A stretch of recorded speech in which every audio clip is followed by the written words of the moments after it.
Next key feature of the Constitution is the parliamentary form of government. Indian Constitution guarantees universal adult suffrage for all the citizens. तो भारत का संविधान जो है वो guarantee देता है इस चीज़ की, हमें गारंटी प्रदान करता है कि सारे नागरिकों को सफरेज राइट जो है वो दिया जाएगा। मतलब जितने भी बालक हैं 18 ईयर और उसके अबव उन सबको वोटिंग राइट मिलेगा।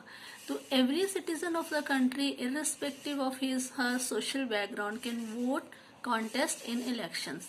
तो कोई भी व्यक्ति जैसे इलेक्शन कॉन्टेस्ट करने की एज होती है 21, उससे ज़्यादा 25 होती है, उसमें 30 या 35 रहती है, तो वो किसी भी सोशल बैकग्राउंड से क्यों ना हो, किसी भी धर्म को मानने वाले क्यों ना हो, वो वोट डालेंगे और वो कॉन्टेस्ट भी करेंगे, इलेक्शन में पार्टिसिपेट करने के लिए, एक लीडर बनने के लिए वो खड़े भी होंगे।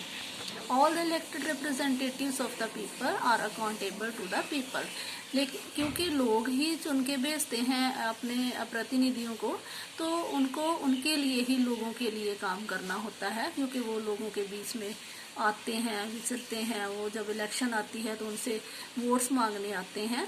तो क्योंकि सारे लोग तो सरकार में शामिल नहीं हो सकते, तो इसलिए रिप्रेजेंटेटिव्स होते हैं हर एक कॉन्स्टिट्यूंसी से जो हम इलेक्ट करके भेजते हैं कि वो हमारे बिहाफ पे जो है वो काम करें और सरकार चलाएं। तो इसलिए जो हमारे चुने हुए प्रतिनिधि होते हैं उन्हें जवाबदेह अकाउंटेबल होना पड़ता है लोगों के लिए।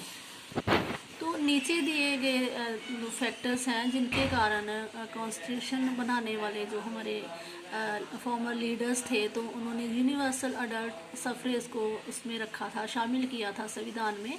वो क्यों किया था कि Indian freedom struggle had prepared the masses for universal adult suffrage.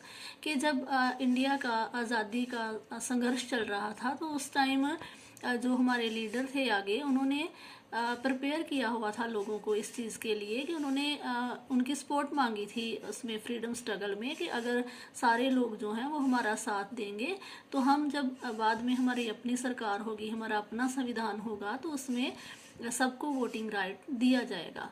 तो it encourage the democratic mindset. तो पहले से ही लोगों का माइंड इस चीज़ के लिए सेट कर दिया गया था कि जब भी भारत आज़ाद होगा तो डेमोक्रेटिक प्रोसेस इंडिया में होगा, कि लोकतंत्री प्रणाली होगी और लोगों को वोटिंग राइट्स होंगे और लोग ही अपने नुमाइंदे खुद ही चुनेंगे। फ्रीडम स्ट्रगल जो था उसने तोड़ दिए थे क्लचेस जो के कास्ट के थे, क्लास, जेंडर जो लोगों के बीच में था, कि जाति भेदभाव था और जेंडर बेस, मतलब जैसे फीमेल मेल के बीच में जो एक भेदभाव हुआ करता था, कि जो मेल हैं उनको ज़्यादा सही माना जाता था, बॉय चाइल्ड जो होता था तो उसको ज़्यादा बढ़िया माना जाता था, गर्ल्स को पीछे रखा जाता था। तो जब फ्रीडम स्ट्रगल स्टार्ट हुआ तो इसमें वो चेन टूट गई। इसमें सारे लोगों ने, चाहे कोई औरत है, आदमी है, बच्चे हैं, बूढ़े हैं, मतलब जितना जिससे भी हो सका उन्होंने आज़ादी की लड़ाई में अपना योगदान दिया। तो people of India have a direct role in electing their representatives.